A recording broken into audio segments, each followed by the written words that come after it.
Bem-vindos a esta análise. Hoje, a gente vai desmistificar os princípios do direito das obrigações e revelar como funciona a verdadeira anatomia de uma relação jurídica moderna. A gente costuma pensar no direito civil como um bloco de regras super rígido, não é? Mas, na verdade, tem um coração batendo por trás de cada contrato ou dever de indenizar. Vamos mergulhar fundo e entender essa estrutura invisível que conecta as pessoas na nossa sociedade.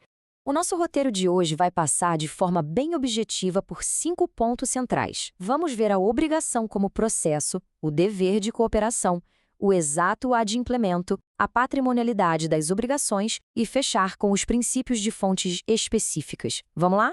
Para começar a nossa exploração, afinal, o que é exatamente uma obrigação jurídica? É hora de esquecer aquela ideia básica de que é só alguém devendo dinheiro para outra pessoa e pronto, fim de papo. Quando a gente estuda isso a fundo, percebe que esse conceito evoluiu de um jeito incrível ao longo do tempo.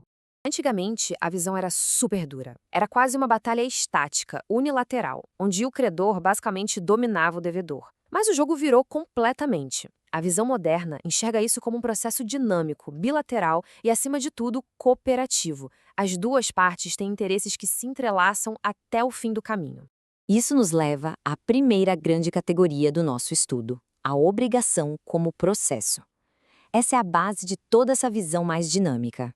O brilhante jurista brasileiro Clóvis do Couto e Silva resumiu isso de forma perfeita. Ele dizia que a expressão obrigação como processo serve justamente para sublinhar o ser dinâmico da obrigação. Ou seja, não é uma foto estática, é um filme, é um conjunto enorme de direitos e deveres caminhando juntos para um objetivo final. Se a gente tira uma única peça desse quebra-cabeça, a estrutura toda pode desmoronar. Passando para o nosso segundo ponto, o dever de cooperação. É aqui que a gente vê a famosa boa-fé atuando na prática. Dá para pensar na boa-fé objetiva como o motor da coisa toda. É o princípio que diz que todo mundo tem que agir com lealdade e cooperar para fazer o negócio dar certo. E olha que interessante, não basta só cruzar os braços e não atrapalhar. Quer dizer, na verdade minto, é muito mais do que não atrapalhar. Tem que arregaçar as mangas e ajudar ativamente o outro a cumprir a parte dele. É uma força motriz real dentro do direito. E o número mágico aqui no Brasil é o 422. O artigo 422 do Código Civil é a grande âncora legal que joga a boa-fé e a probidade direto para o centro dos contratos, desde a hora de fechar o negócio até o momento de executar tudo. E na vida real, isso cria o que a gente chama de deveres anexos, que muitas vezes nem estão escritos no papel. A gente está falando do dever de informar os detalhes técnicos direitinho, de dar assistência se for preciso e até de proteger o patrimônio da outra parte. Literalmente, forma-se uma rede invisível de colaboração que cerca o contrato inteiro. Nosso terceiro ponto é o exato adimplemento, que é, no fim das contas, a entrega cirúrgica e precisa do que foi combinado. Aqui, o artigo 313 funciona como um alicerce perfeito. Ele é muito rígido ao estabelecer que o credor não é obrigado a aceitar uma coisa diferente daquela que foi prometida, nem mesmo se essa outra coisa for muito mais cara ou valiosa. A segurança do direito mora exatamente nisso. Não é receber nem menos, nem mais, nem diferente. É na mosca. Agora, isso aqui é fascinante e muita gente esquece. A gente sempre pensa na dívida como um peso enorme, certo? Mas quitar essa dívida não é só um dever, é um direito absoluto de quem deve. Pagar é a chave para se libertar legalmente daquela obrigação. Então, se houver recusa injusta em receber, a lei tem as suas ferramentas, como a consignação em pagamento, para garantir o direito de se livrar desse fardo. Entrando agora no ponto 4, a patrimonialidade das obrigações.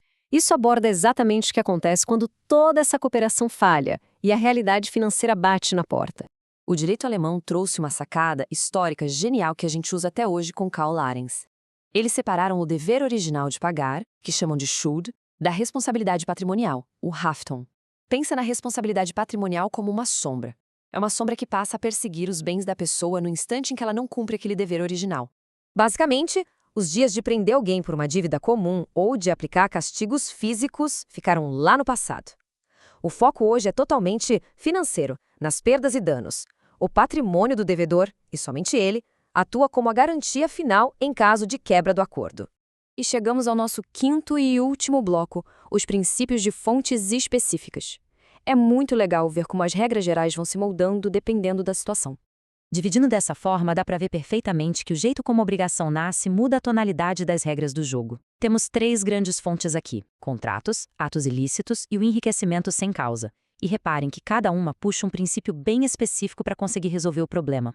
Quando a gente fala de contratos, a grande estrela sempre é a autonomia privada, a famosa liberdade de escolher.